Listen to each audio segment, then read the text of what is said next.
galera, sejam bem-vindos a mais um RMcast, podcast da RM+, o maior escritório de cálculo estrutural do Brasil. A gente costuma fazer na nossa mesa de sinuca, na RM Agora Studios. tá num lugar diferente. E hoje por um bom motivo, a gente vai falar por quê. Exatamente. Eu sou o Fernando Guimarães, um dos sócios, estou aqui com a minha amiga host do podcast, Isadora. E aí, pessoal, eu sou a Isa, coordenadora de marketing da RM. Sejam bem-vindos a mais um episódio da RMcast. Boa, e hoje promete ser o melhor, se não, né, um dos melhores, mas eu acho que vai ser o melhor, top podcast da RM. Convidado especial, famoso aqui, e que a gente tem a honra de receber, meu amigo também, que vamos falar de quê, Isa? A gente vai falar sobre liderança, a gente vai falar sobre people skills, que é um assunto assunto que não está na engenharia, às vezes Exato, não é tão levado a sério. E é muito importante. Deveria. A gente vai mostrar o porquê.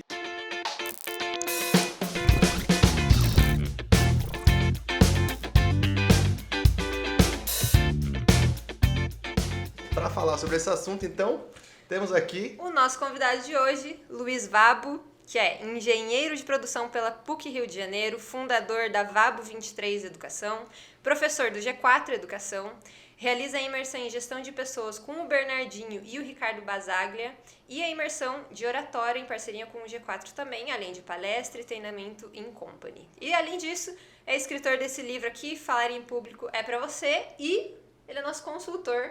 Conselheiro da RM+. Conselheiro da RM. Seja bem-vindo, Vabo. Muito obrigado, quero saber quem é essa pessoa que vai fazer o melhor podcast, não sei quem é.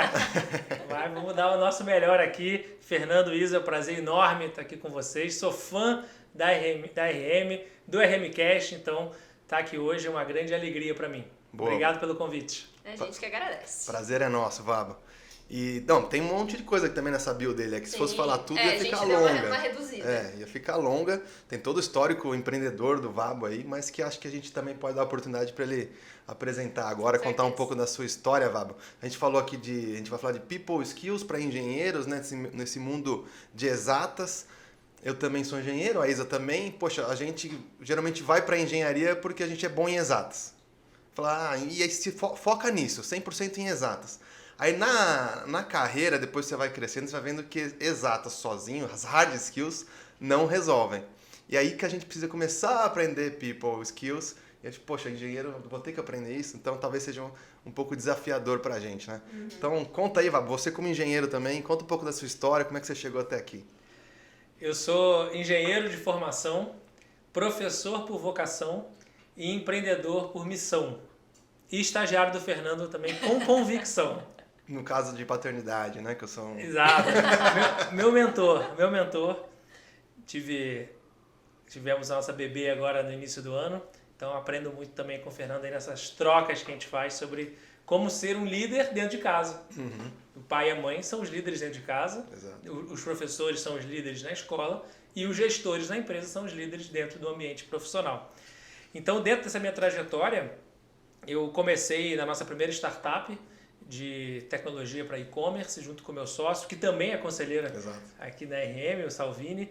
Nós juntos montamos lá a Civ Group, nasceu dentro da incubadora da PUC do Rio, e aí foi quando eu tive a experiência de empreendedor dentro de uma startup, e aí depois a gente vendeu ela, passamos por todo esse desafio, podemos entrar no detalhe se vocês acharem interessante, e aí a gente vendeu ela para o nosso principal cliente, e nós fomos lá para dentro desse principal cliente, ficamos 2 anos lá trabalhando, então saímos do ambiente de startup para o ambiente de grande corporação. Uhum. Empresa de mais de 100 anos de vida, empresa de mais de 15 mil funcionários, então é uma empresa bastante icônica brasileira. O contrato terminou lá e aí os nossos investidores da startup fundaram a Stone, da maquininha de cartão de crédito, e aí fiquei mais 2 anos então, nesse novo ambiente, um ambiente de altíssimo crescimento. Então, primeiro foi startup, depois foi para grande corporação e depois fomos para o unicórnio, aquela empresa scale-up de crescimento exponencial.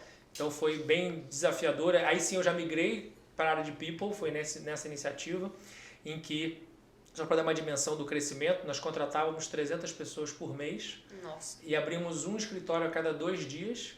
E em 15 meses a gente abriu capital na Bolsa de Nova York, a Nasdaq, Bolsa de Tecnologia, tendo sido a segunda empresa brasileira a abrir o capital lá. Um pouco antes, semanas antes, a Arco Educação tinha aberto, então também foi uma experiência muito legal. Mas em paralelo eu sempre estive em sala de aula. Então na PUC do Rio, depois mudei para São Paulo no INSPER, e mais recentemente também na Link, que é a primeira faculdade focada em formar empreendedores no Brasil. E hoje me dedico, então, à minha empresa de educação, que é a Vabo 23, que temos as imersões em parceria com o G4. Então eu tento fazer essa ida e volta da arena, que é onde as coisas acontecem mesmo, para a arquibancada, que é a sala de aula. E eu considero que o meu lugar de potência, o local onde realmente eu me identifico, me realizo como ser humano, é a sala de aula. E estamos numa sala de aula agora. Exato. Então, ou seja, não é só as 4 paredes, é também um podcast, é uma live no Instagram, é uma reunião de conselho, uma mentoria. Todo canal de compartilhamento de conteúdo, né? Acaba sendo a sala de aula. Todo o ambiente de aprendizagem, compartilhamento de experiência, conhecimento, conteúdo, são oportunidades que nós temos de aprender.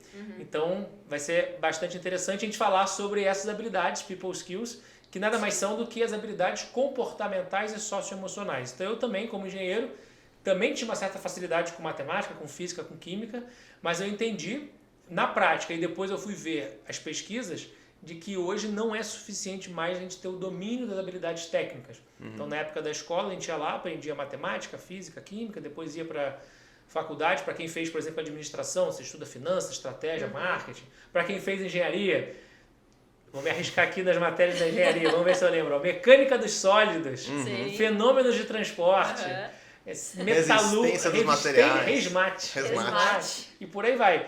Ou seja, a gente aprende um monte de coisa disso, mas o que vai fazer, isso a pesquisa mostra, 91% das pessoas são contratadas porque possuem habilidades técnicas, como essas que a gente citou aqui. Porque teve uma boa formação, tem boa experiência, fizeram bons projetos, mas são demitidas pela falta de habilidades comportamentais ou socioemocionais. Então elas não são demitidas porque não têm lá a formação técnica necessária. São demitidas porque não conseguem trabalhar em equipe, não sabem se comunicar, não sabem lidar com a pressão, não se autoconhece, não sabem lidar com as suas próprias emoções. Ou seja, um conjunto, lidar com o seu próprio tempo, ter disciplina, resiliência, um conjunto de habilidades comportamentais socioemocionais, que no termo em inglês a gente chama de people skills, habilidades pessoais. Algumas pessoas, né, chamam de soft skills. Mas, Vabo, você mesmo falou que de soft não tem nada, né? Então, de soft foi para people. Então, soft skills acho que meio que já morreu, né? O mercado ainda conhece como soft skills. Se a gente for pegar a tradução, as habilidades técnicas são as hard, são as difíceis, são as complicadas, complexas, cuja base delas é a razão. Certo. Enquanto que as soft skills, a tradução mole, suave, tranquilo, a base são as emoções. Então, quando você fala que a razão é difícil, é importante, e a emoção é algo que é suave, você está tirando importância da emoção, você está subestimando, você está suprimindo a emoção. E aí eu te pergunto, é suave lidar com as emoções?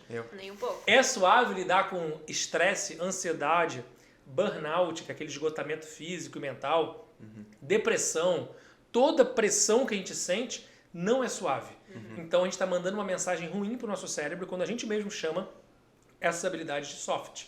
Por isso que a gente prefere chamar de habilidades pessoais. Interpessoais, eu com os demais, ou intrapessoais, eu comigo mesmo. E aí vem todo o desdobramento do termo e do tema people skills, que é o que eu acredito que hoje é o que faz a diferença. Porém, as famílias, as escolas e as empresas não estão sendo capazes de formar os profissionais nessas habilidades. Não, perfeito. Eu, inclusive, acho que, de fato, de soft não tem nada. E aí, não sei se... Eu sempre falo, né, para o nosso setor, nosso mercado, engenharia, para a gente o hard é até mais fácil, porque a gente tem uma habilidade natural para isso, a gente se desenvolve. Eu acho que as people skills, no nosso caso, talvez seja algo até mais desafiador a gente evoluir. Sim. Então, é mais hard ainda, né, essas people skills. E ainda mais, né, Vabo, você comentou aí do crescimento, scale-up, essas empresas em grande crescimento. Eu percebo hoje no nosso mercado empresas com muita dificuldade de crescer na engenharia e eu acredito que muito se deve ao baixo investimento em liderança, em people skills. Sim. Você concorda ou você acha que realmente no nosso setor assim é difícil você fazer esse crescimento? Eu concordo, eu vejo isso em outros setores técnicos que eu tenho contato também. Então a gente tem contato aqui com a engenharia, tenho contato com tecnologia, desenvolvimento de software, tenho contato com o mercado financeiro, tenho contato com agro, tenho contato com indústria, consultoria. Todos esses setores são setores que têm uma tendência maior à questão técnica. E o que eu percebo é que para aqueles líderes, para aqueles empreendedores, executivos que já se atentaram para isso, é aí que destrava o crescimento. Ou seja, no final do dia, é tudo ser humano. Todos têm anseios, têm dúvidas, têm medos, têm vontades, quer ser feliz, quer ter sucesso, quer ganhar mais dinheiro, quer ter uma realização. Então, por mais que a gente tenha essa predisposição, porque, de novo, na escola a gente ia lá e a gente só aprendia coisa técnica. E aí chega no jogo da vida, a gente percebe que a vida exige da gente as habilidades comportamentais. Menos de 1% hoje no Brasil, os cursos de graduação e pós-graduação são de People Skills. Menos de 1%. Ou seja, 99% de curso, das matérias, dos conteúdos, são de habilidades técnicas. E a gente está mostrando aqui a pesquisa de que está faltando exatamente esse outro lado. Ah, mas eu sou engenheiro, eu só quero ser ultra técnico, eu só quero fazer lá meu cálculo estrutural. Tudo bem, talvez você não vai precisar seguir por um caminho de uma liderança de outras pessoas. Mas pensa comigo se mesmo o engenheiro ultra técnico também não precisa ter as habilidades intrapessoais. Ele tem que saber organizar a agenda dele, ele tem que ter disciplina para acordar cedo, para fazer o trabalho, ele tem que ter resiliência para lidar com as frustrações. Ele vai ter que trabalhar em equipe, por mais que ele trabalhe mais individualmente, ele vai fazer parte de um time. Então, como é que ele vai poder, dessa forma, então, se autoconhecer, lidar com as emoções, um conjunto de habilidades que não importa a profissão. Tem um contato também na área médica, muito similar. Na área médica, o médico está lá acostumado a fazer tudo muito técnico. Então, essa é a mensagem importante desse podcast de hoje. É a gente lembrar que mesmo se você for ultra técnico, existem habilidades humanas que vão ser importantes que você tenha, até porque provavelmente o que você faz hoje tecnicamente tem alta probabilidade da inteligência artificial substituir, complementar, trazer um desafio para você se adaptar, ou seja, adaptabilidade é também uma questão, uma habilidade comportamental. Vocês trabalham com BIM, tecnologia inova, logo também tem o processo de aprendizagem, de adaptabilidade. Logo, essa é a mensagem importante para todos os engenheiros que nos ouvem. Comecem a prestar atenção também nas people skills. Exato. Muito bom. Porque no fim das contas a gente sempre está se relacionando. Então, mesmo que eu seja um profissional ultra técnico, que eu esteja fazendo o meu cálculo estrutural, o meu projeto autônomo, eu vou ter um cliente, eu vou estar fazendo esse projeto para alguém. E o cliente demanda uma pressão, uma exigência, então lidar com a pressão do cliente, né? Não necessariamente vai liderar um time, né? Exatamente, exatamente. O cliente vai ter que interagir, os pares, o seu líder na empresa. Ah, mas eu sou freelancer, não interage. Vai interagir com alguém. A gente teve contato lá com o Gustavo Borges, grande campeão da natação. Ele é amigo nosso, foi lá numa das nossas imersões. E ele comentou que 97% do que ele faz na natação é em time. 3% é ele entrar na piscina e nadar sozinho. Legal. 97% é o treinador, é o preparador físico, é o nutricionista, é a troca, é todos os demais elementos que envolvem a preparação para ele ter os 3% dele na piscina. Então, eu diria algo semelhante para o nosso engenheiro ultra técnico. 3% do tempo você vai estar lá sentado, você e a máquina calculando. Mas provavelmente a maior parte do outro percentual do seu tempo vai ser interagindo com esses stakeholders, com essas partes interessadas, cliente, fornecedor, interno, externo, time, líder, família, amigos, namorado, namorada, marido, mulher, filho. Vai ter um monte de ser humano. Como é que a gente faz para melhorar essa interação humana? Também tem esse objetivo, estudar People Skills. Agora o pessoal tá maluco aí, né? Os engenheiros só pôr 3%, quer dizer que eu foco em 3% da minha vida, que nem Pareto ele tá atendendo, né? Então, Pareto não era 80-20. 80-20, 20% vem do 80% dos resultados, 20% dos esforços. No caso, você está focando só nos 3%, então. E uma curiosidade, você comentou dos 91%, né, das pessoas são contratadas por hard skills e demitidas por people skills. Exato. Certo? Você acha que esse número ainda acontece hoje? Porque assim, eu vejo uma preocupação cada vez maior com people skills, habilidades comportamentais, liderança, enfim. Você acha que acontece muito ainda? Está realmente nesse 91 ou já está começando a cair? Esses dados são do final de 2019, pouco antes da pandemia. Tá. Eu acredito que continua bem próximo. Talvez se tiver caído, caiu para 80% alto, alguma coisa assim. Porque, concordo com você, cada vez mais está se falando sobre isso. Todos os processos de gente das empresas estão se adaptando para você ter uma contratação que não olha só técnico, que olha comportamental. Você ter um processo de onboarding, de embarque das pessoas também. Para você ter um processo de feedback, de promoção, sucessão, demissão. Todos os processos de gente estão começando a contemplar também.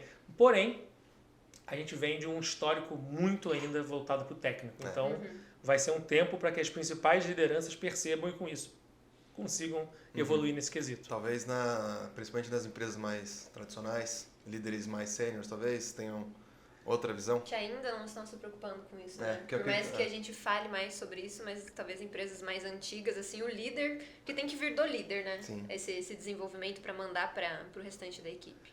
Por isso que essas empresas têm um termo chamado transformação digital. E dentro da transformação digital também tem esses desafios de como é que a gente tem uma liderança ágil, uma liderança mais conectada com o século XXI. A liderança que não é baseada no chefe, que é o que manda quem pode e obedece quem tem juízo, mas sim naquele líder que é o líder servidor, que está ali com o objetivo de extrair a melhor versão dos seus liderados. Então essa transformação, não só digital, mas também essa transformação das pessoas, da gestão de pessoas, passa por esses aspectos, sem dúvida alguma. Boa.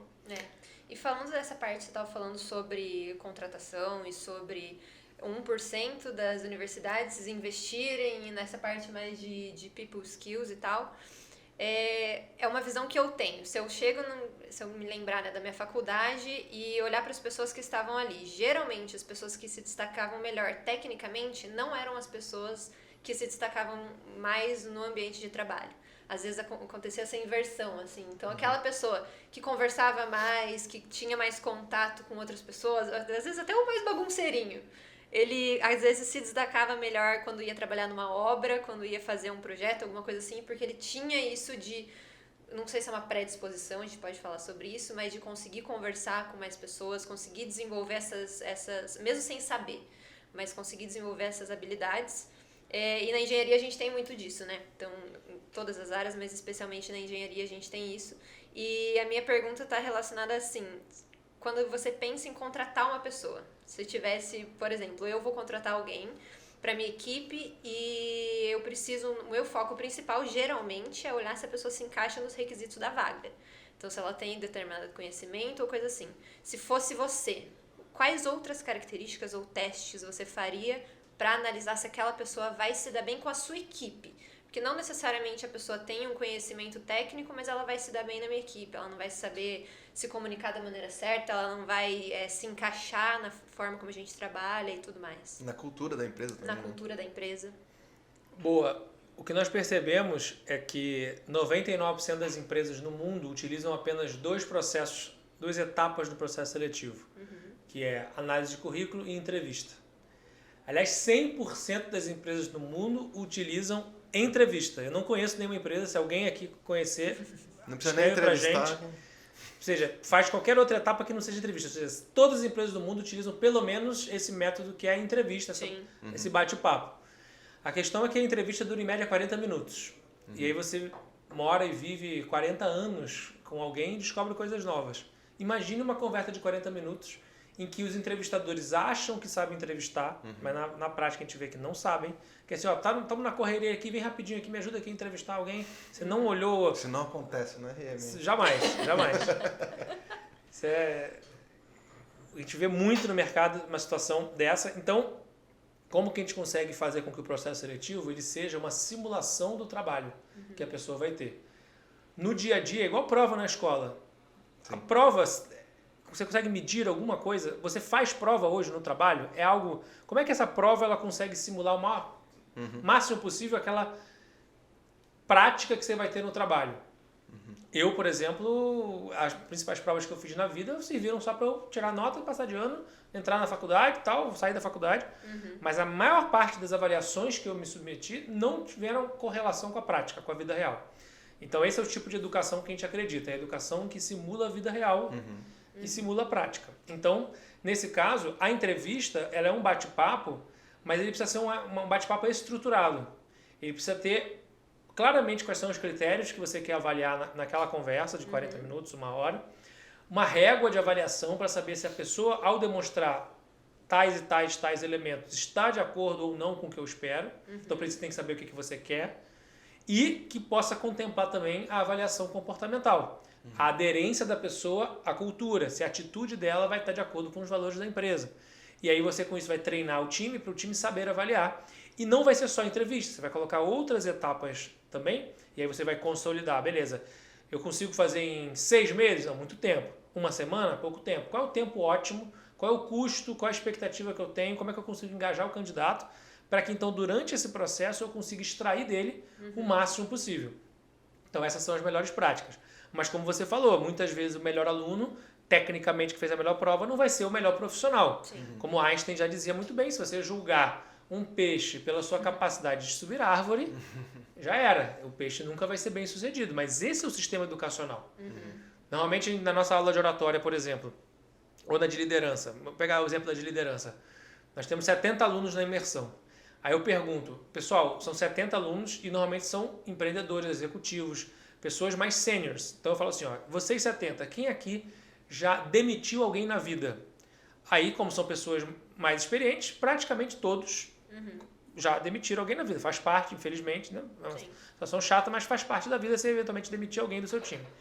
Tá bom, então olha só, dos 70, todos já demitiram. Quantos de vocês já fizeram um curso de como demitir? Aí cai drasticamente. Cai pra 0 quase.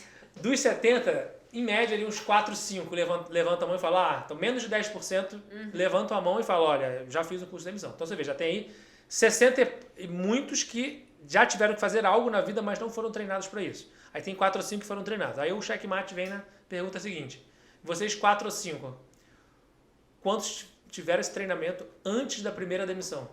É 0. 0. 0. Nunca aconteceu. De alguém levantar a mão e falar, antes da minha primeira demissão eu recebi um treinamento de como é demitir. Eu lembro da minha primeira demissão. Foi um caos. Foi uma droga. Eu fiquei mal, a pessoa ficou mal. Falei, é um trauma na nossa vida, mas não precisa ser uma coisa que faz parte do dia a dia de um gestor, de um líder. Por que tem que ser assim? Aí a próxima pergunta. Mitose e meiose. Usou essa semana? Semana passada? Faz um tempinho. Fórmula de Bhaskara. Fórmula de Bhaskara. Raiz quadrada, lá delta do 4, não lembro mais. Reprodução dos fungos, mitocôndria. Olha a quantidade de horas que nós dedicamos à nossa vida para isso. Sim.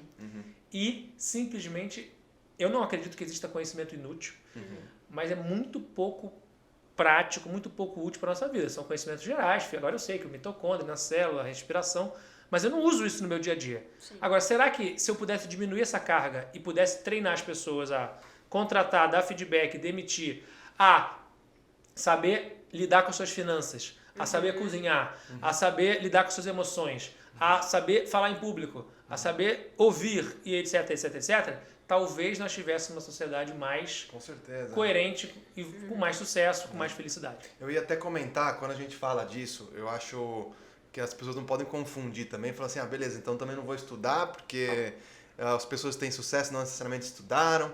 Porque quando eu estava estudando, a gente também tinha isso aí. Pô, mas o cara empreendeu, nem fez faculdade, nem fez ensino médio, então eu vou levar de qualquer jeito.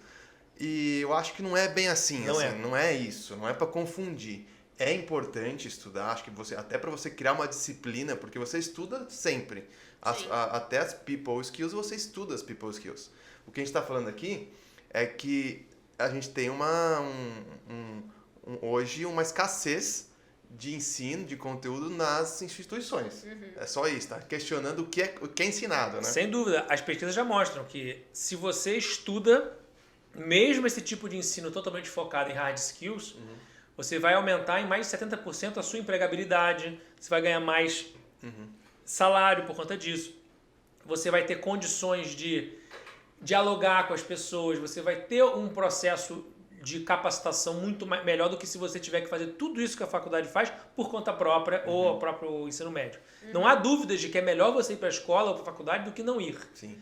Mas a crítica é a qualidade do que se apresenta é muito pouco conectada com a prática, Exato. com o dia a dia. Então eu sou a favor de continuar tendo matemática, física, química, tudo isso, mas carga menor. diminuir a carga técnica e substituir essas horas que sobram para esses outros temas que vão ser mais práticos para o nosso dia a dia. Eu concordo totalmente, tanto é que agora, depois de velho, a gente está tendo que estudar e fazer curso para se complementar o que a gente não aprendeu lá atrás e deveria ter aprendido.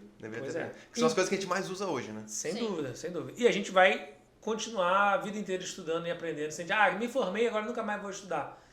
Vai ter que continuar estudando. Livro, podcast, curso de curta duração, curso de longa duração. Só que você vai ter que entender que você é o protagonista ou a protagonista da sua trajetória de aprendizagem. Não dá para depender mais que, meu pai e minha mãe não pagou o curso para mim, meu professor não me ensinou, a empresa não trouxe um treinamento. Pois é, mas você tem que ir atrás, né? Tem que se virar. Se você tiver ajuda, ótimo. Mas se não tiver, não tem desculpa. Exato. A responsabilidade é sua. Boa. A gente falou de entrevistas aqui, né? O Vabo estava comentando. Eu li, acho que não sei se foi no livro do Google, Um Novo Jeito de Trabalhar, porque foi falado de todo o sistema de entrevista. Eu não sei se foi nesse livro ou se foi em algum outro lugar, que por mais que a entrevista tenha 40 minutos, a decisão praticamente é tomada nos primeiros 3 minutos. É isso aí. Tanto é que tem um estudo que foi feito, pegou várias entrevistas gravadas, aí essa pessoa analisou os 3 minutos e deu um palpite se ia ser contratado ou não. E foi um acerto muito alto, né? 100%. Você sabe quem foi a pesquisa? É uma pesquisadora alemã. Alemã. O Fábio sabe todas. Mas o que é que ela analisava nos 3? A primeira impressão. Primeira impressão. Esses primeiros minutos de entrevista, ela observava tanto as perguntas e as reações do entrevistador e do entrevistado. E ela, só olhando isso, ela falava, contratou ou não contratou.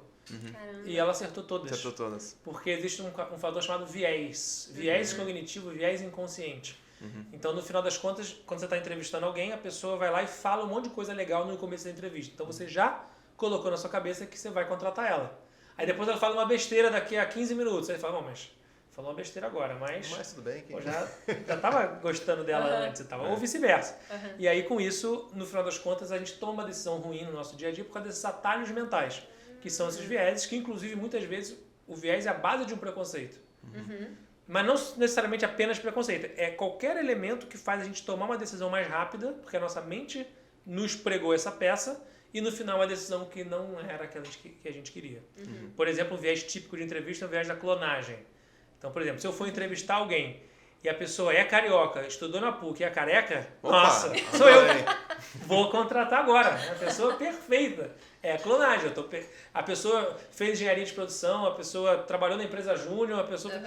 tudo que passou na minha trajetória, se eu considero que eu sou legal, isso é inconsciente. Logo, a pessoa também fez, vou contratar, não preciso nem mais saber. Esse é um dos tipos. Tem um monte de vieses e isso acaba atrapalhando a nossa tomada de decisão. É tipo a Isa. A Isa é um clone meu melhorado, entendeu? Aí eu entrevistei, é essa. Já, vamos trazer. Meu PowerPoint lá. Pelo menos é melhorado. Pelo menos. É melhorado. Com certeza. Não, mas isso realmente, dessa parte de entrevista, é uma coisa que eu percebo, não só de entrevista, mas no dia a dia.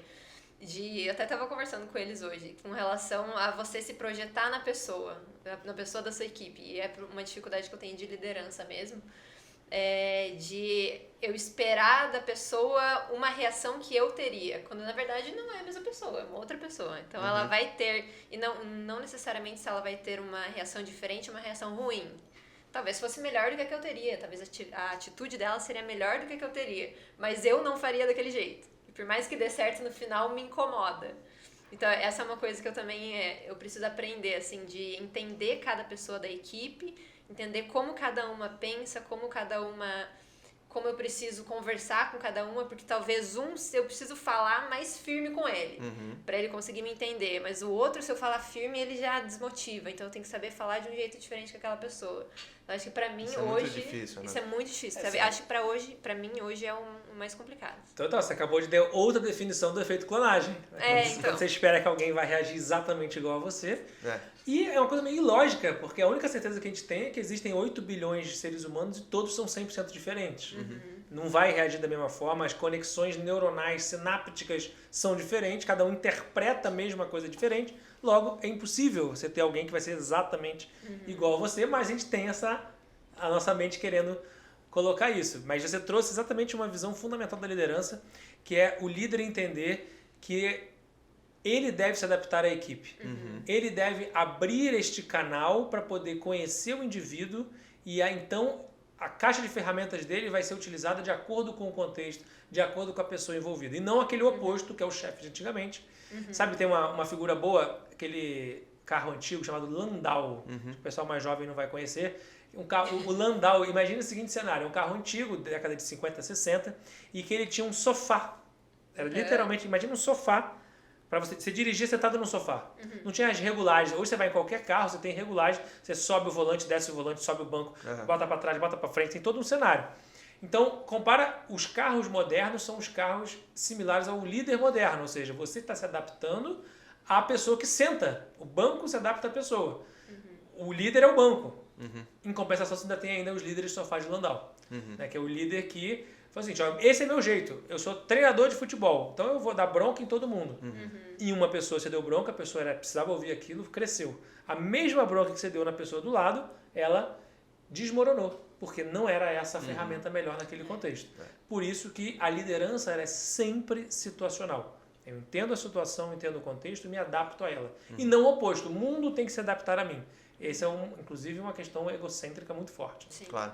Não, eu concordo, Isa. Acho que é uma ótima pergunta. Eu vejo, e até por experiência própria, né? A gente vai assumindo liderança, né? Gestão de pessoas. E eu acredito que seja um comportamento muito comum. Talvez esteja na regra dos 99% aí, quase tudo é acima de 90%, né? A gente tende a tentar liderar as pessoas todas da mesma forma. E, Vavo, beleza, a gente entende que não deve ser assim. Mas, na prática, como que a gente pode identificar, que existem formas de a gente identificar o perfil da pessoa e tal, mas no dia a dia da empresa, quais são esses modelos? Como a gente pode fazer para identificar o perfil, como a gente tem que reagir com ela? Como a gente tem que lidar com ela, né?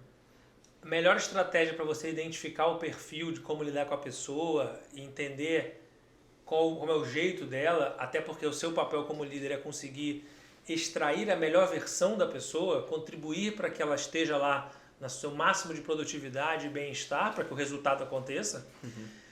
A melhor forma para isso é você implementar aquela que é a principal ferramenta da liderança. Se você pegar qualquer livro de liderança, vai lá estar escrito 87 habilidades que você tem que desenvolver como líder. O que praticamente você... Puxa, mas tem que ser super-homem, tem que ser super-mulher, tem que ser super-herói para conseguir liderar, para ter 87 habilidades.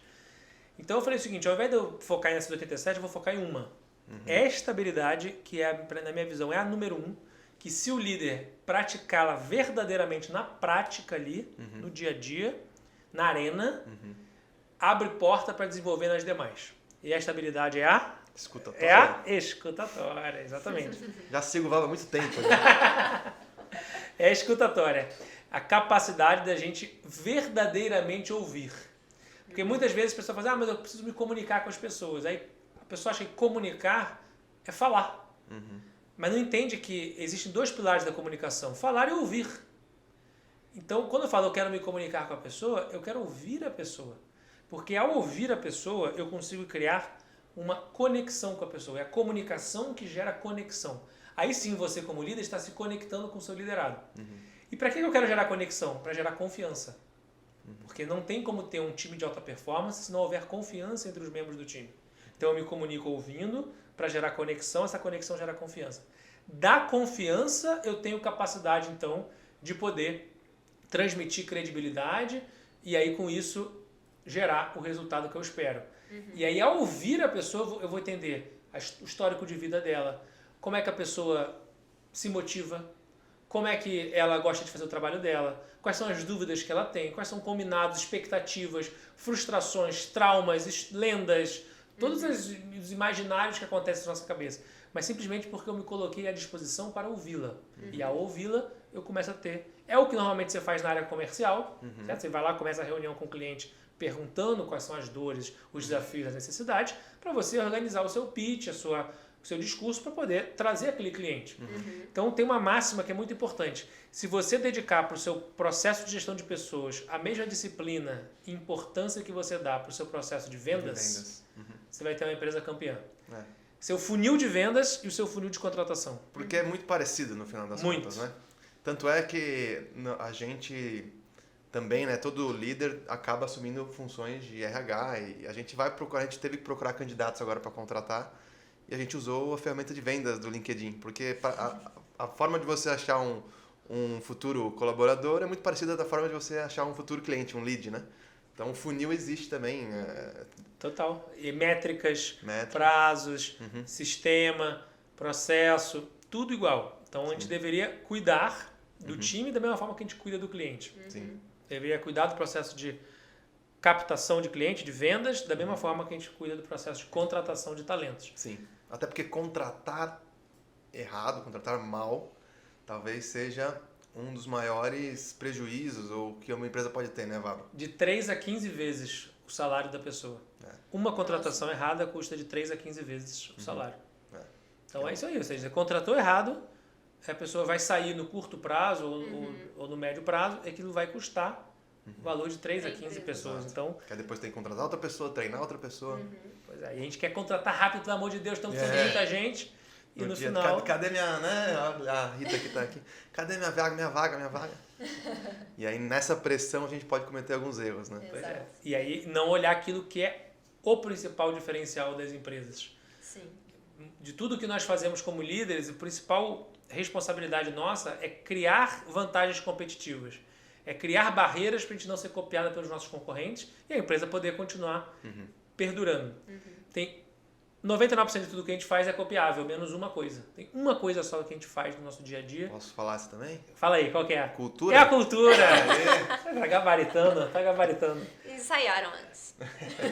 Não combinamos. Uma coisa, inclusive, se você estiver fazendo a coisa certa, pode ter certeza que vão te copiar, né, Vamos? Exatamente. Se estão te copiando, é bom sinal. Exatamente. Não vão te copiar se você não estiver indo bem. Fica tranquilo. Fez besteira, teve ideia ruim, ninguém vai te copiar. Agora, se mandou bem, é a única certeza que você tem também, é que você vai ser copiado. Só que tem esse elemento que eles não vão conseguir te copiar. Essa é a beleza.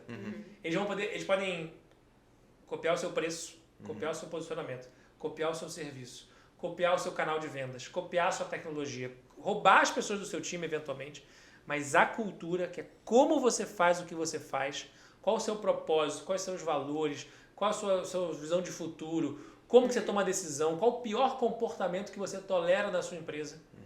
E tais e tais comportamentos eu não vou tolerar, isso tudo somado dentro desse caldeirão, essa é a cultura. É a verdadeira fonte de vantagem competitiva sustentável a longo prazo e por isso que você precisa desdobrar isso na prática, no dia a dia, para que os líderes sejam os guardiões dessa cultura. Que é o que fez você chegar, fez a empresa crescer, é a cultura no final das contas, né?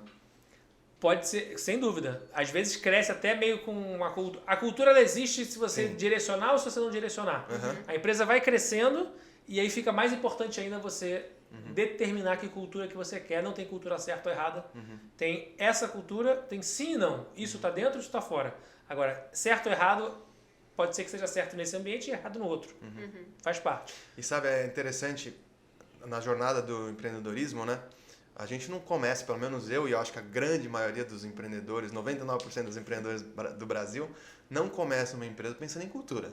Não. A gente, cultura, acho que quando a gente começou a RM eu nem sabia de cultura empresarial.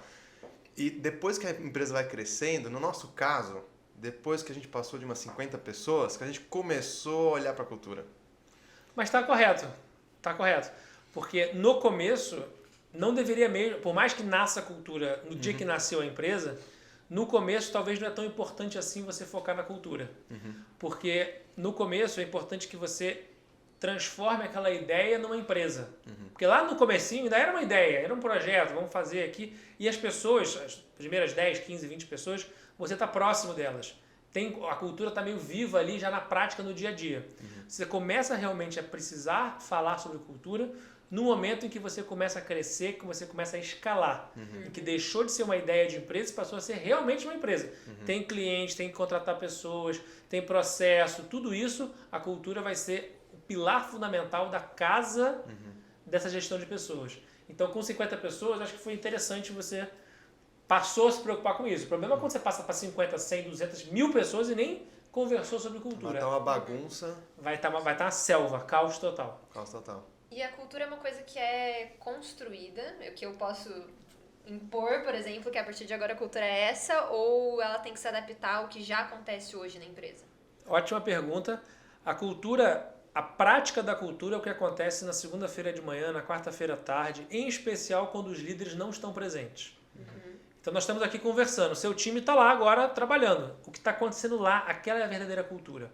O que está na parede, os valores, todos aqueles elementos, tudo mais, isso é a intenção de cultura. Porque é na prática o que acontece mesmo. Então, em algum momento, a gente percebe, opa, crescemos, agora eu preciso delegar.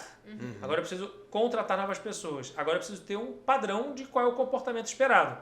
Nessa hora, existe um autoconhecimento organizacional, não só o pessoal, mas também como empresa, e você olhar e falar, beleza, o que a gente considera aqui que é importante, que é relevante, e aí tem vários processos para você fazer isso. Tem o processo que é top-down, chega lá, os fundadores escrevem, ó, é isso aqui, provavelmente 2023, século 21 vai ser mais difícil se você tentar colocar a goela abaixo. Toda vez que você engaja, envolve as pessoas na construção de algo, aumenta a chance delas quererem fazer parte daquilo, tem o senso de pertencimento, Sim. tem depois o dia seguinte depois de receber aquela informação. Então você constrói, ouve todo mundo, coloca no papel, é um organismo vivo, eventualmente pode ir fazendo, se mudar, ano que vem vamos rasgar o que a gente fez, vamos fazer um novo. Impossível. Então provavelmente fez errado ali, ou seja, uma coisa... Mas tem umas certas evoluções. Vamos colocar aqui, vamos criar um novo, vamos alterar aqui uma palavra, um parágrafo. Você vai evoluindo e vai aprendendo coisas novas também. Mas o pilar fundamental, os fundamentos foram construídos de um processo que aquilo possa traduzir o que já acontece na prática. É muito legal. Na RM a gente passou por uma experiência então por isso que eu recente, perguntei. né? Que exatamente isso. A gente fez... Eu acredito que a cultura, ela nasce dos líderes. Então, Sim. ela é top-down nesse sentido, né? A empresa começou com a gente, comigo, com o Raul. Então, ela vai nascendo ali e das primeiras pessoas que vão integrando esse time. Mas ela vai sendo construída e vai se transformando na medida que as pessoas vão entrando. Aí, quando a gente foi... Esse ano, né? A gente passou por uma cocriação, né? Uma cocriação de valores da empresa. A gente fez toda a nossa criação do manifesto de cultura. E ali a gente já estava com 70 pessoas, mais ou menos, 70 e poucas. Não fazia mais sentido eu escrever na parede, né? Meu sócio escrever na parede o que é a nossa cultura, porque ela já estava existindo, ela estava ali. Então a gente fez essa cocriação. Foi de uma dinâmica ali que a gente fez com um pessoal que prestou uma consultoria pra gente. E onde eu e o Raul a gente não participou. Então todo mundo do time, né, as 70 pessoas foram lá e escreveram os nossos valores, os comportamentos que estão presentes na RM, que hoje, se vocês forem ver no site da RM, lá estão lá os 5 valores que foram criados pelo nosso time. E que a maioria, se vocês pararem pra olhar lá atrás, vieram de vocês. E a gente olha aquilo e fala, pô, é isso aí, é isso aí, entendeu? É isso aí mesmo. Esse foi um processo orgânico e que funciona super bem. Quem engajou todo mundo participou, consolidou, veio lá de trás, então tem o histórico, mas também está vivo ainda hoje, e manter sempre aberto para verificar. Vamos melhorar aqui, vamos evoluir ali. Até porque o mercado evolui, a sociedade evolui, Exatamente. As coisas precisam ser mutáveis, então a gente precisa também se adaptar à situação. A gente vem cada vez mais, a gente vai trabalhando com pessoas de outra geração, né? O nosso cliente também é de outra geração. Sim. Então, se a gente não se adaptar, se os nossos valores também não forem se adaptando, a empresa tende a Sem dúvida. cair. Né? E muito importante também criar os rituais, que são a forma de você concretizar a cultura. Porque o que está na parede é genérico, é uma coisa abstrata. Quando você cria rituais e traz isso para a prática através de rotinas, de processos, faz isso periodicamente, aí sim você passou de sair de algo que é mais abstrato para algo concreto no dia a dia, tangível, e as pessoas podem viver e respirar aquele elemento. Show. Tem uma pergunta que eu quero fazer para você, Vabo. Ainda no tema liderança, que a gente vai falar de oratória ainda, né? Sobre o tema liderança, a gente está falando aí sobre as empresas de hoje. A gente vê, não sei se é geral, Vabo, a gente tem de olhar para o nosso setor aqui, você pode falar se é uma coisa muito comum ou não, mas a gente olha no nosso setor de engenharia, principalmente o nosso que é de cálculo, muito técnico, a gente vê uma dificuldade em pessoas assumirem posições de liderança e largarem o operacional. Talvez porque acaba que esses líderes são muito hard skills total, então a gente promove, contrata, você falou 91% hard skill contratação, eu acho que é 100%. É 100%, a gente sempre olhou 100%, pouca coisa de people. E aí a gente acaba promovendo mais ou menos com a mesma avaliação. E talvez por isso eu vejo, poxa, a pessoa é muito hard skill e talvez seja natural ela ter essa dificuldade em largar o operacional. Como é que você vê isso? Você acha que é normal essa dificuldade? É de todo mundo? Tudo bem não largar o operacional ou é necessário largar o operacional? O que eu vejo pela minha experiência é que é muito comum essa situação. A pessoa da área de vendas é o melhor vendedor. Então, o passo seguinte natural vai virar o gerente de vendas. É o melhor analista de contabilidade, o melhor contador. Vai virar o gerente de contabilidade. É o melhor desenvolvedor de software. Vai virar o gerente de tecnologia. Na prática, você perde o melhor vendedor, o melhor contador e o melhor desenvolvedor e ganha gerentes medianos. Sim. Isso é o que acontece na maior parte das vezes. Não necessariamente, né? Isso, na maior parte das vezes isso acontece. Uhum. Por quê? Porque não é uma transição natural. Esta é a maior transição da carreira de um profissional. Pensa comigo. A pessoa já é líder, vamos supor. A pessoa é supervisor, promoveu para coordenador, de coordenador para gerente, gerente para diretor, diretor para vice-presidente. É mais do mesmo. É mais senioridade, é mais complexidade, mais responsabilidade, mas é mais do mesmo. Uhum. A pessoa é estagiário, aí foi efetivado, virou analista júnior, virou analista pleno, virou analista sênior, virou especialista. Mais do mesmo. Uhum. Mais complexidade, mais senioridade, mais responsabilidade, mas é mais do mesmo. A transição de um analista sênior para um coordenador, ou de um especialista para um gerente, nessa transição em que você não é mais responsável apenas pelo seu resultado, você é responsável agora pelo resultado do seu time. Uhum. Você não é apenas mais um profissional que faz uma contribuição individual. Você agora é um gestor ou gestora, você agora é uma líder. Uhum. Porque tem essa diferença. Né? Uhum. Nem todo gestor é líder, nem todo líder é gestor. Uhum. Mas seria muito importante, seria muito bom se todos os gestores fossem líderes. Uhum.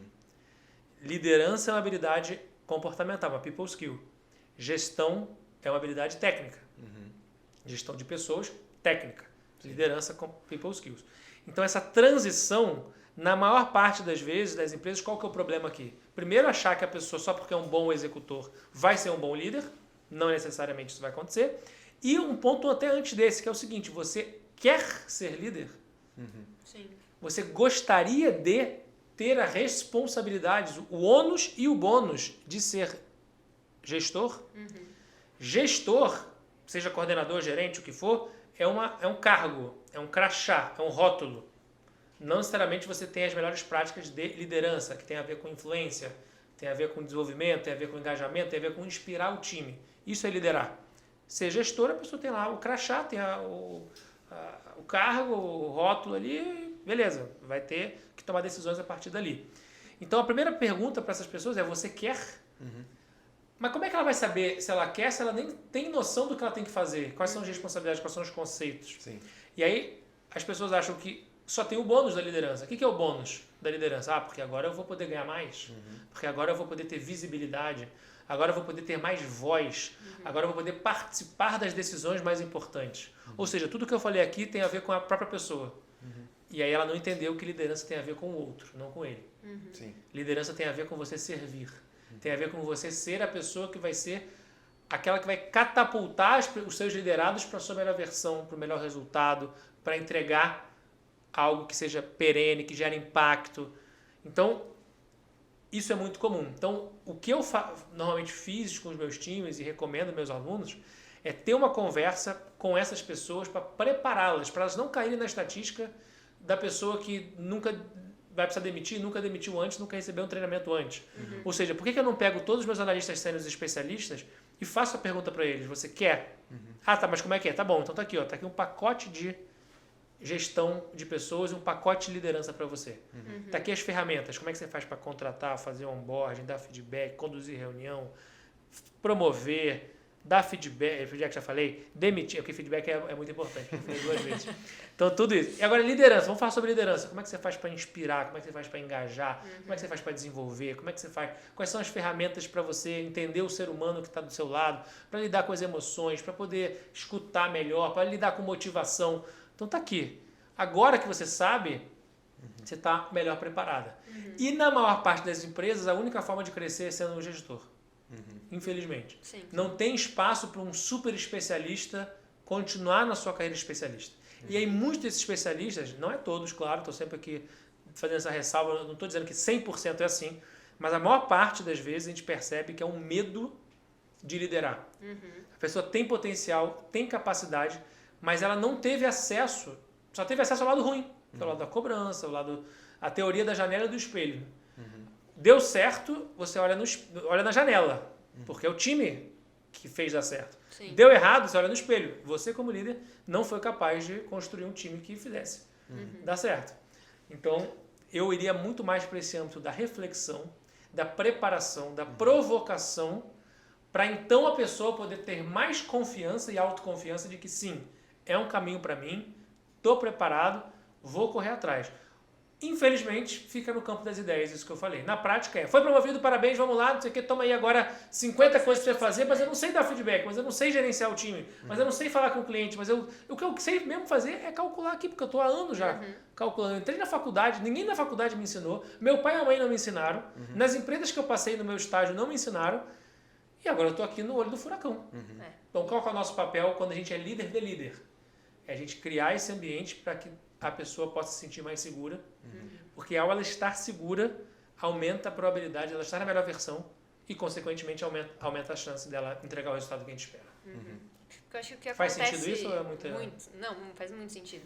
Porque acho que o que acontece é que aí a pessoa é colocada nessa situação e ela poderia entregar algo a mais se ela tivesse sido treinada ou se ela tivesse sido perguntada, você quer isso ou não? Porque acho que a maioria das pessoas não entende que quando, por exemplo, eu sou uma engenheira de uma equipe ali sei lá, do executivo, por exemplo, e agora eu sou a melhor engenheira da equipe, vai abrir uma equipe nova, então eu vou virar uma coordenadora, mas exatamente, a visão que eu tenho é exatamente isso. Às vezes a gente acaba perdendo o melhor engenheiro da equipe e ganhando talvez um coordenador médio porque ali, não que preparou. Poderia, porque não preparou, exatamente.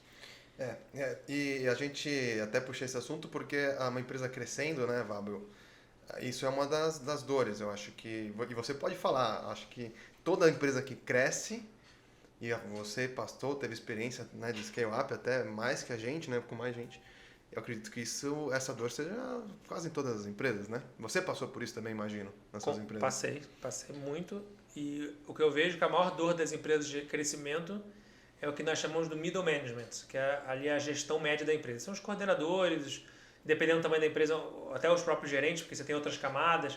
Supervisores, coordenadores, gerentes júniores ali é o principal elemento de dificuldade.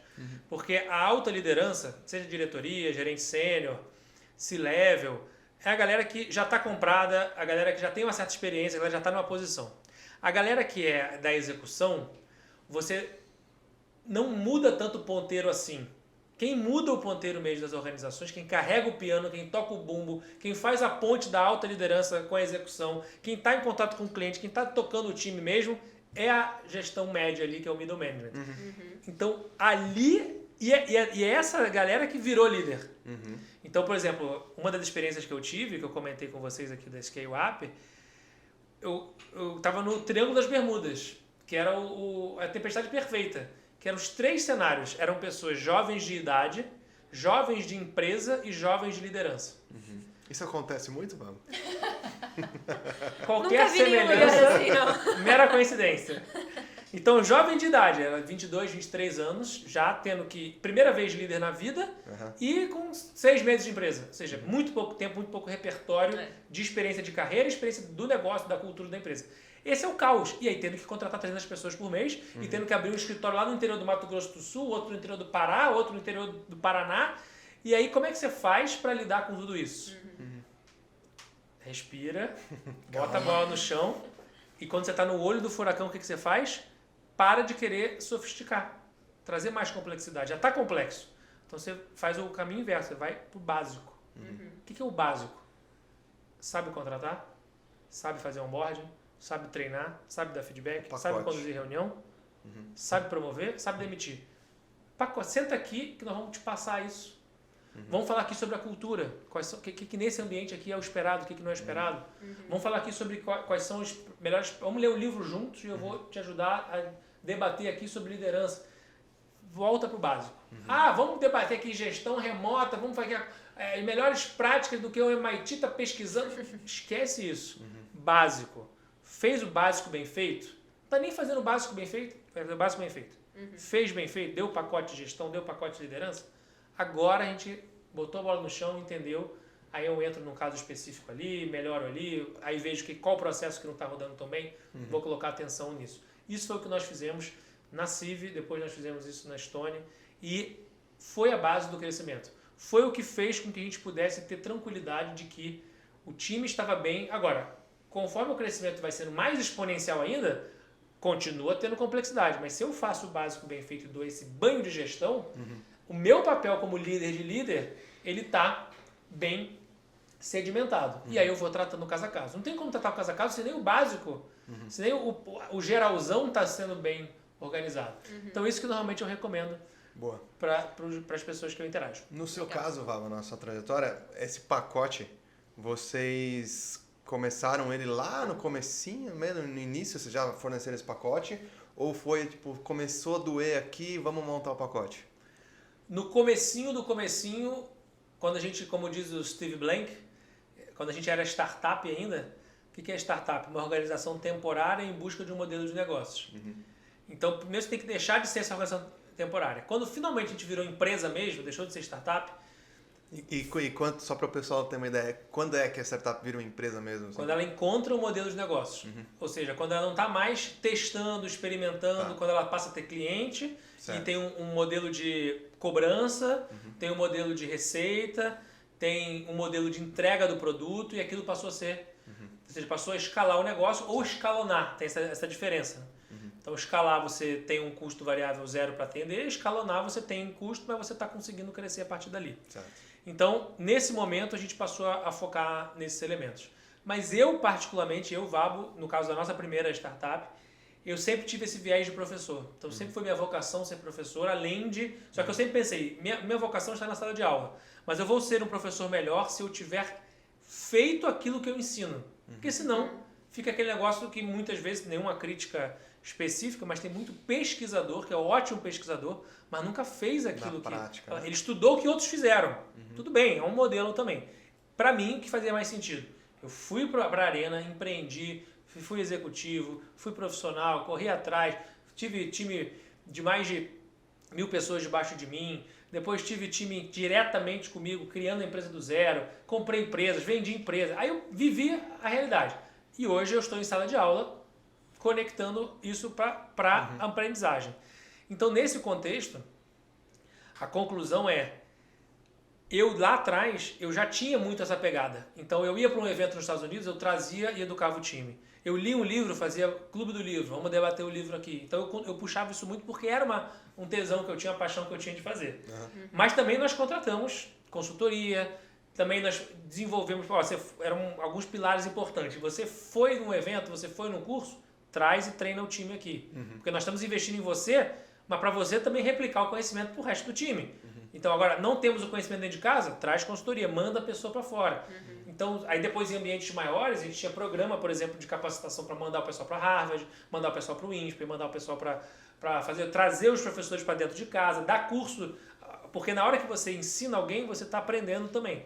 Então, no momento que o pessoal do nosso time está montando um treinamento e dando, o time aprende e a pessoa que está dando treinamento também. Então, todo esse mix de desenvolvimento. Então, quando a empresa passou a ter um modelo de receita escalável, a gente passou a se preocupar com o desenvolvimento. Dentro, e aí trazia de dentro ou de fora. Eram estratégias complementares. Boa. Muito bom. Bom, relacionado também a essa parte agora, pra gente ir um pouco pra parte de oratória, pra mim, acho que uma das principais... se eu pegar Engenheiro tem que aprender oratória, vamos começar com essa aí, né? Vamos começar direto assim. Mas se eu pegasse, por exemplo, quando eu entrei na RM logo no começo, uma das coisas que eu mais admirava no Fernando era a facilidade que ele tinha de conversar com qualquer pessoa sobre qualquer assunto. E eu via ele conversando com clientes, a Rita tem essa característica de conseguir conversar muito bem com pessoas que ela nunca viu na vida, ou de conseguir apresentar uma coisa rápida, a pessoa perguntar uma coisa e ela desenrolar, e eu falo que é lisa, o Fernando é liso, ele sabe desenrolar. A Rita, então? E a Rita, então? E isso está relacionado muito com oratória, mas eu lembro também de um dia eu falei isso pro Fernando, falei que eu admirava isso sobre ele, e ele comentou comigo que não foi assim, que não era assim. Se eu pegasse desde o começo da empresa, ele tinha dificuldade de se comunicar.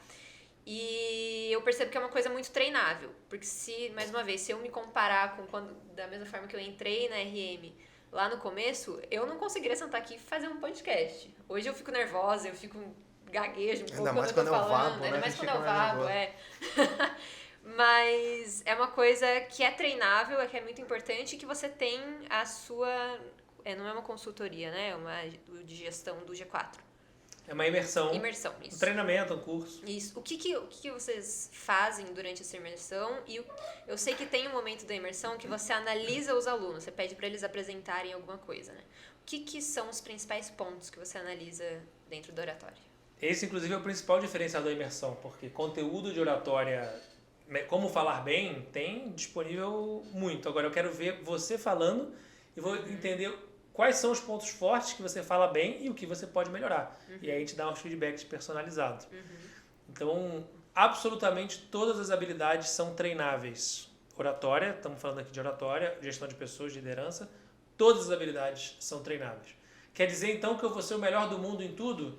Não necessariamente. Estou dizendo que qualquer coisa que você quiser acreditar, correr atrás, se esforçar, pedir ajuda, você pode subir um degrau, 2 degraus, 3 degraus, 80 degraus ou só meio degrau, não importa.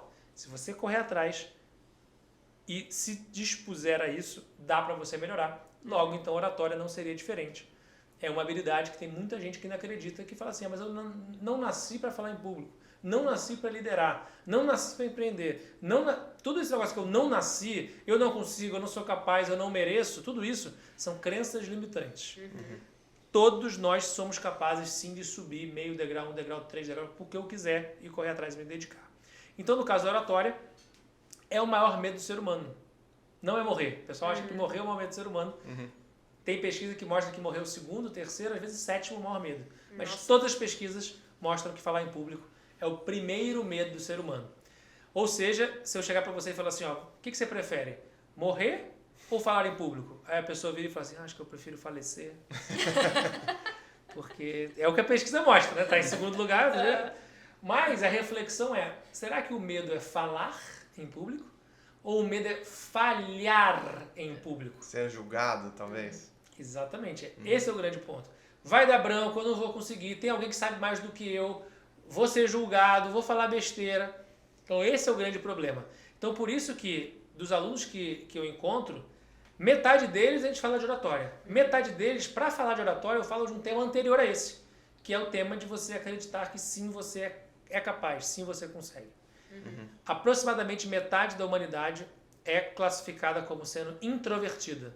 E a outra metade, aproximadamente, extrovertida. Então, o que é introversão e extroversão? É uma característica que todos nós nascemos com uma propensão maior. No caso, a extroversão é a falar e o introvertido a ouvir. O extrovertido fala melhor, ou tem mais facilidade para falar, e o introvertido a ouvir. Não é um problema ser introvertido. Não é um problema ser uma pessoa mais quieta. Não é um problema. É apenas uma característica da forma como você gerencia a sua energia. Existem vários professores, palestrantes, apresentadores, oradores no mundo inteiro que são introvertidos. Mas que ao entender o seu jeito de falar, conseguiram superar a barreira e se transformar em excelentes oradores. Então não é uma desculpa. A timidez pode ser uma perda de oportunidade, que acontece nos extrovertidos também, não só nos introvertidos, mas em determinados contextos, ambientes, eu posso ser um pouco mais tímido e isso pode ser uma perda de oportunidade. Agora, a introversão é uma característica. Logo, a mensagem principal é isso, ou seja, é possível sim você melhorar, mantendo a sua autenticidade, mas você vai usar as técnicas, vai treinar, vai se esforçar, vai pedir ajuda, vai entender suas crenças limitantes para trabalhar elas e vai usar as técnicas para você se comunicar melhor. E um detalhe, conectando a oratória com liderança. Se o extrovertido fala melhor e o introvertido ouve melhor, os introvertidos são melhores líderes. Por escutar. Porque tem mais facilidade para ouvir. E são melhores alunos também.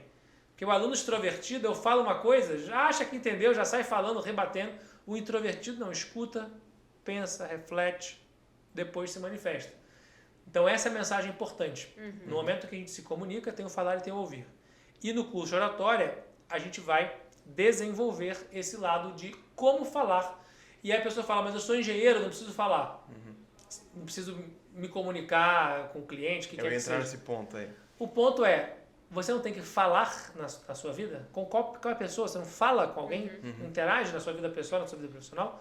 Oratória é alguém que tem algo para falar. Se você fala sem ter ruído na sua comunicação, sua mensagem chega melhor, de forma mais clara, de forma mais interessante. Vai fazer com que a pessoa queira tomar uma decisão. Te dar um aumento, te contratar, aceitar seu projeto, revisar seu projeto, ir no cinema com seu namorado, namorada, o que quer que seja.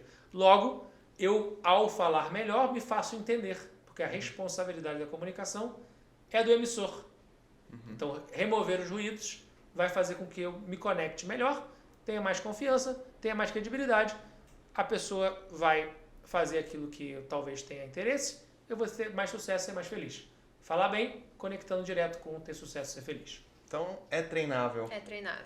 É treinável. Toda habilidade, people skills, uma delas na oratória, se expressar, é treinável. É treinável. Tudo nessa vida é treinável. Se alguém achar que existe algo que não é treinável, me avisa.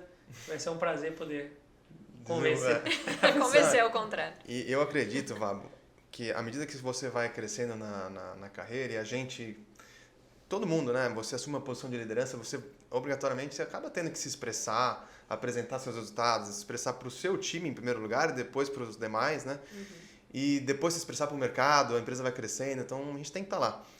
E eu acredito que, na maioria das vezes, é difícil a gente não precisar dessa oratória realmente, né? Nem que, você falou, falar com a pessoa do lado, tipo, isso ou seja, 100% das pessoas usam. Mas falando mais de se expor e apresentar, estar aqui no podcast, eu vejo que para você chegar em determinada posição e aproveitar as oportunidades, como você falou, você precisa se arriscar, né? Você precisa se aventurar, vamos dizer assim, autodesafiar para evoluir nisso, né? E às vezes a gente tem aquele pensamento autossabotador que, eu não sou capaz, eu não nasci para isso, e aí isso te domina e você te impede de evoluir, né? Tem a mensagem muito importante, é que só há crescimento fora da zona de conforto. Tem que doer. Se não dói, não... Exatamente. É igual músculo, né? É isso. Pensa que a oratória é um músculo mental.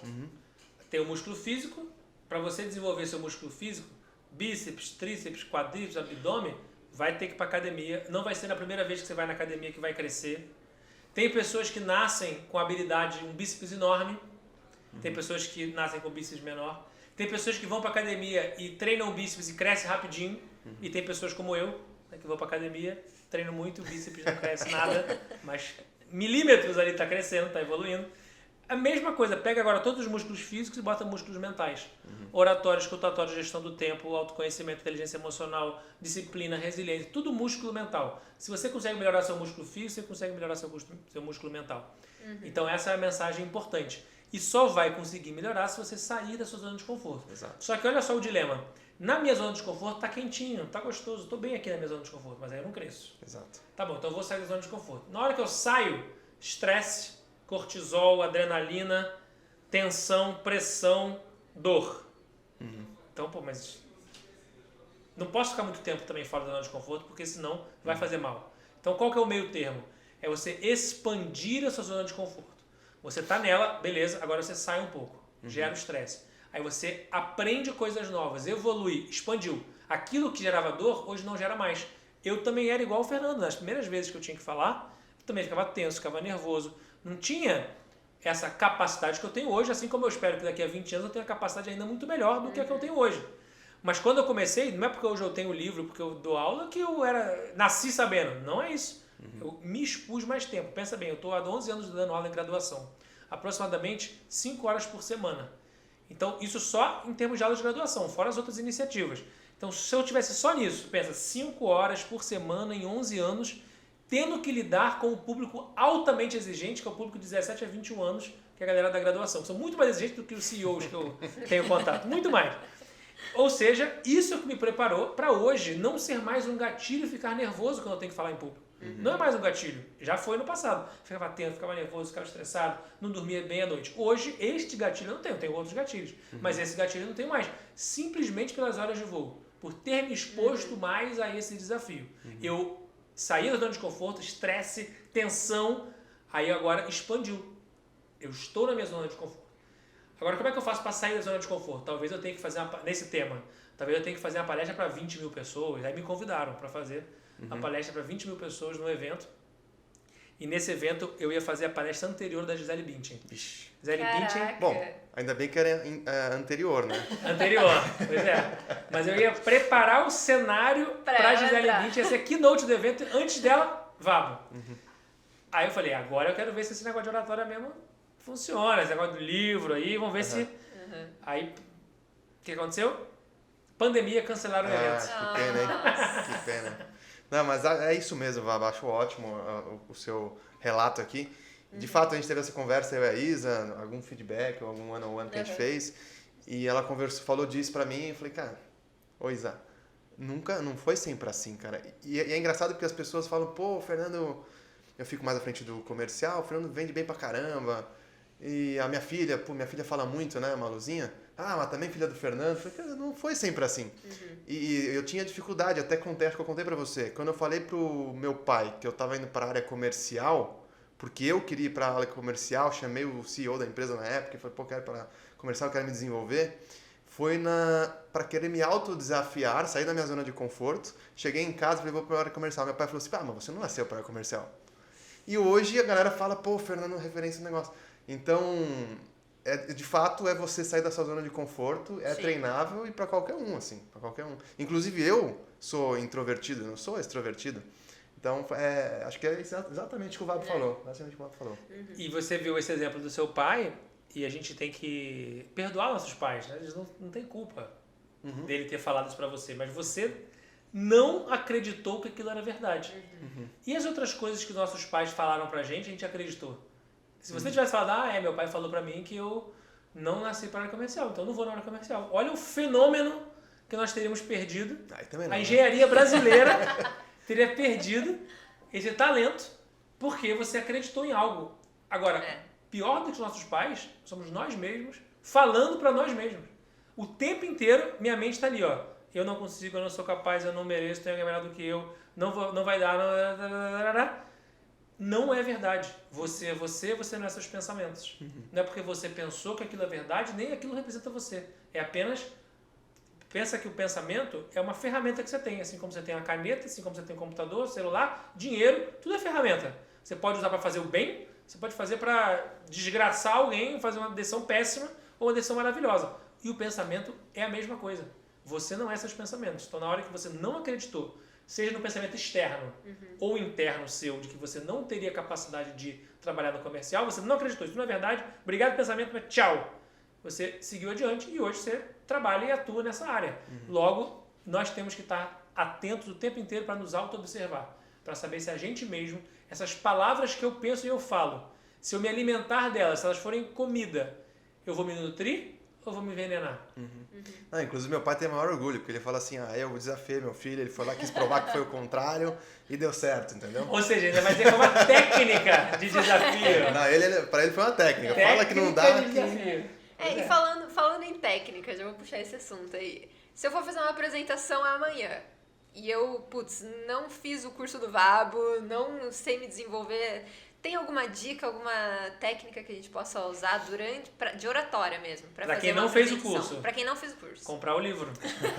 Cadê o livro? Tá aqui. O livro por sinal tá aqui. Mostrar o livro do Vabo aí, mostrou? Acho que não, no começo eu falei dele. Falar em público é pra você. Olha aí, ele é o único livro de oratória do mundo, que tem um capítulo de escutatória antes dos capítulos e os temas de oratória. Para mostrar a importância, tem o primeiro capítulo a introdução, depois começa a escutatória e aí depois vem os capítulos de oratória. Para mostrar a importância de a gente primeiro aprender a ouvir, em especial a nossa plateia, nosso interlocutor, nosso cliente, nosso liderado, nossa família, nossos amigos, para depois querer falar. Mas tem algumas dicas sim, várias dicas. A primeira dica é treinar. Você tem a apresentação muito, muito importante. Você acha que você vai melhor na primeira vez que você faz a apresentação ou na 8ª vez? 8ª. E você vai melhor na 18ª ou na 8ª? 18ª. E assim sucessivamente. Quanto mais... Você pode botar técnica nenhuma, só o fato de você treinar, marcar o tempo, gravar, pedir feedback, treinar em frente ao espelho, fazer de novo, refinar, ensaiar, treinar de novo, se preparar. Isso vai naturalmente, pode dar todas as técnicas erradas, mas você vai estar melhor sempre na vez seguinte do que a anterior. E aí, claro, se você faz isso tendo como base uma técnica, aí sim você tem como voar ainda mais. Então a segunda mensagem em relação a isso além da preparação e do treino, é você entender que como você fala é tão ou mais importante do que você fala. A forma que você fala é tão ou mais importante do que o conteúdo que você transmite. Conteúdo pelo conteúdo, tem muito conteúdo bom. mas o que ganha o jogo é a forma como esse conteúdo é disponibilizado, é distribuído para a sua plateia, para o seu interlocutor, para quem quer que seja. Lembra da época da escola? Tinha um grupo que fez um trabalho maravilhoso, mas apresentou sem muita alegria, sem muita vontade de cantar uma bela canção. E tem um outro grupo que fez um trabalho bem mais ou menos, mas na hora de apresentar deu um show maravilhoso, a galera aplaudiu de pé. Quem fica com a nota maior? Grupo time 1 ou time 2? 2. Time 2. Então, o trabalho, mais ou menos, ele é enaltecido, ele é melhorado por conta de uma apresentação muito boa. Enquanto que um conteúdo espetacular é atrapalhado por uma formato ruim. Então, lembrar disso. E aí, dentro da forma, a gente vem todo o conjunto de dicas relacionadas à postura, gesto, expressão facial, voz, olhar, vício de linguagem, maneirismos em geral. Essa é a segunda dica crucial. A forma é tão mais importante que o conteúdo e treinar, se preparar, refinar, ensaiar. Isso é muito legal, isso que você falou da segunda. Tem um, provavelmente você já viu, tem um TED Talk que é de um cara fazendo uma apresentação. Ele não tá apresentando nada com nada, mas ele fica desde o começo falando, mas a forma que eu vou apresentar pra vocês vai parecer que eu tenho uma coisa muito importante pra falar. E ele faz uma apresentação...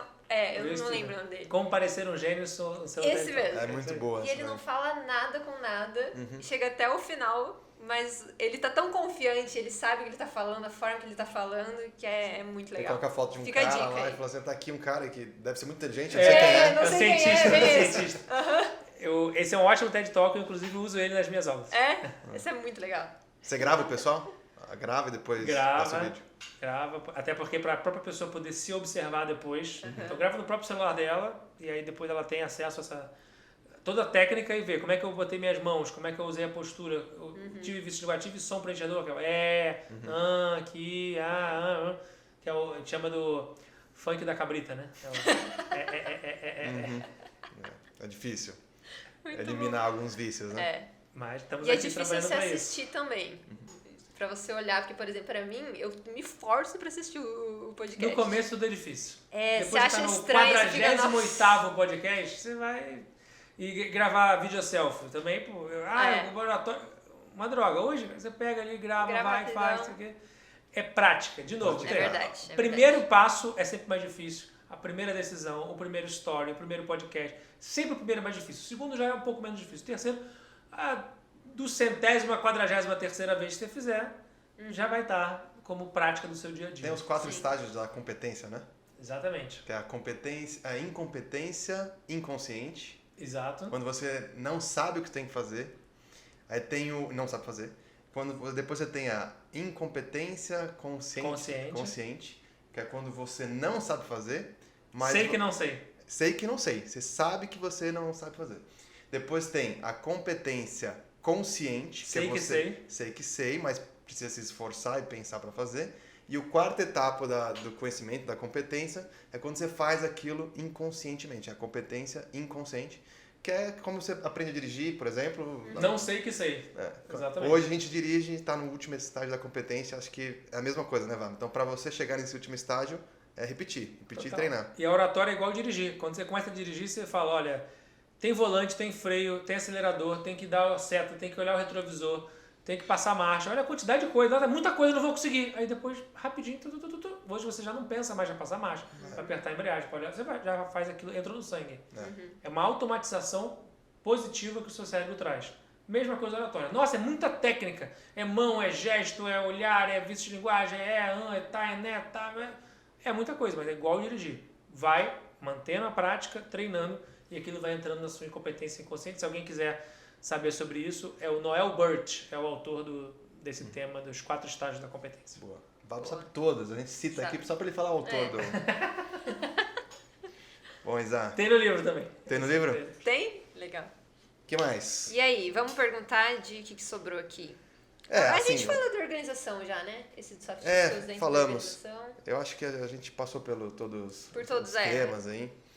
E, bom, conclusão, né? É muito importante para os engenheiros aprenderem people skills. Sim. É treinável. É treinável. Eu tenho uma pergunta antes de entrar nas burning questions. Tá.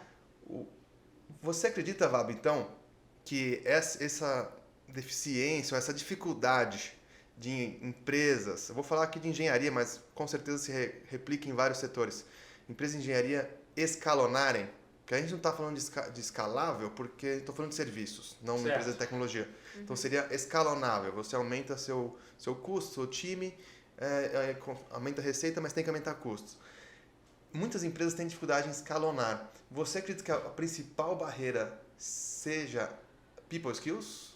Seja gestão de pessoas ou people skills? Estou convencido disso. Convencido disso. Estou convencido de que a principal barreira para o crescimento das empresas, em geral e em especial das que querem escalonar e que têm potencial de escalonar, é a falta de capacitação do time. Boa. Em especial dos principais líderes. Porque eles viram o gargalo de crescimento da própria empresa. Quantos amigos meus, super empreendedores, conseguiram levar a empresa do 0 ao 10, mas não conseguiram se desenvolver como gestores para levar do 10 ao 100. Muitos. Porque você tem que conseguir superar as suas próprias barreiras, os seus próprios traumas, os seus próprios medos, suas próprias crenças, sabotadores, para então você ser esse exemplo de liderança e capacitar o time. E também tem exemplos, são menores, mas existem, de pessoas que conseguiram romper esse teto e construíram negócios gigantes, relevantes, que crescem com rentabilidade, porque colocaram o seu time e a cultura na prioridade do desenvolvimento do negócio. Boa. Ótimo, Vago, porque a gente vê realmente que o líder de 10 pessoas não é o mesmo líder de 10, vai fazer de 10 para 50. E o cara que fez de 10 para 50, o líder ele precisa evoluir. De 50 para 100 é outro desafio. E agora com 100 pessoas a gente vê que também que é outro desafio. Sim. De 100 para 1000. Muita gente acha que é impossível chegar em 100 no nosso setor, né? E a gente foi lá e chegou. Mas você acredita, então, essa pergunta é boa. Você acredita ser possível ir de 100 para 1000? Com certeza absoluta. Aí. Já vi acontecendo e agora só depende de vocês. Boa. Acho que essa pergunta foi para fechar essa resposta. Não, muito legal. Acho que sensacional esse podcast, de tudo que a gente conseguiu aprender. Eu falei que ia ser bom, aqui. né? Prometia. Prometeu, é verdade. E tá faz tempo falando que ia ser bom. E foi mesmo. Vabo, pra gente finalizar, a gente costuma fazer uma brincadeira aqui, que são as burning questions. Então eu vou te perguntar uma coisa rápida, você me responde a primeira coisa que vier na cabeça. Tipo, uma cor, você fala uma cor. Tá e assim por diante. Laranja. Laranja começou. Um livro. Mas você tem vários. Um livro, falar em público é pra você. Sem ser esse. Boa. Né? Sem ser o meu. Tá, então eu vou recomendar um que não seja o meu, que é o 10% Mais Feliz. É um livro sobre a principal ferramenta de desenvolvimento de autoconhecimento e inteligência emocional. E é uma linguagem super acessível, não tem nada técnico nem místico. É um livro sobre meditação. Boa. Que legal. Um hobby. Joga xadrez. Xadrez, boa. Um filme. Um filme é o do... aquele Shawshank Redemption, como é que é mesmo em português? Não sei. É do... Não sei também, eu acho. É um dos... Esqueci o nome, mas esse é o nome em inglês. Tá. Aí a gente procura depois. E uma palavra final para o público. Se você puder dar uma dica, o nosso público é a maioria de engenheiros, né? Se você puder dar uma dica final para eles. A dica final é a seguinte, vou olhar aqui até para a câmera para ficar essa dica importante. Mais importante do que as suas habilidades como engenheiro, mais importante do que os seus conhecimentos como engenheiro, mais importante do que o seu sobrenome, do que sua conta bancária, do que o diploma que você tem na parede, mais importante do que tudo isso e o que vai determinar realmente quem você é, são as suas escolhas. Então você tem a escolha de assistir esse podcast, achar muito bacana, muito legal e funcionar para você como se fosse mais uma mitocôndria, mais uma fórmula de Bhaskara, mais um resmate que você estudou. Mas você tem a opção também de ouvir esse podcast e tentar refletir sobre as provocações e as reflexões que a gente trouxe para você aqui. E optar por investir em você mesmo, estudar, se capacitar, pedir ajuda e desenvolver as suas people skills. Se você tiver vontade de saber mais sobre isso, pode acessar meu Instagram, @vabo23, V-A-B de bola O, 23, ou o blog do vabo.com, que tem uma série de conteúdos, recomendações lá de TED, séries, filmes, livros para você. Muito obrigado, foi um prazer participar aqui da RMCast. Boa, sensacional. Obrigado pela presença, realmente uma honra, né? Todo mundo consegue trazer o Vabo aqui para gravar. A gente veio até ele. A gente queria muito. Então foi, cara, brigadão mesmo, acho que foi sensacional. E é um prazer, cara. Prazer. E aí, Obrigada, Vabo. Foi sensacional. A gente aprendeu muito nesse podcast. Eu já era sua fã, fiquei mais fã ainda. Tenho certeza que o pessoal vai aproveitar muito esse podcast para não só, como você acabou de falar, não só pra gente escutar, mas pra gente praticar tudo que você ensinou aqui no nosso dia a dia. Tenho certeza que isso vai influenciar na RM, pelo menos em mim vai influenciar, o pessoal que está escutando aqui com certeza. Então, obrigada por ter vindo. Nosso empreendedor e professor Vabo. Eu que agradeço, o prazer foi tudo meu. Pessoal, espero que vocês tenham gostado e até o próximo RMcast. Tchau, pessoal. Até o próximo.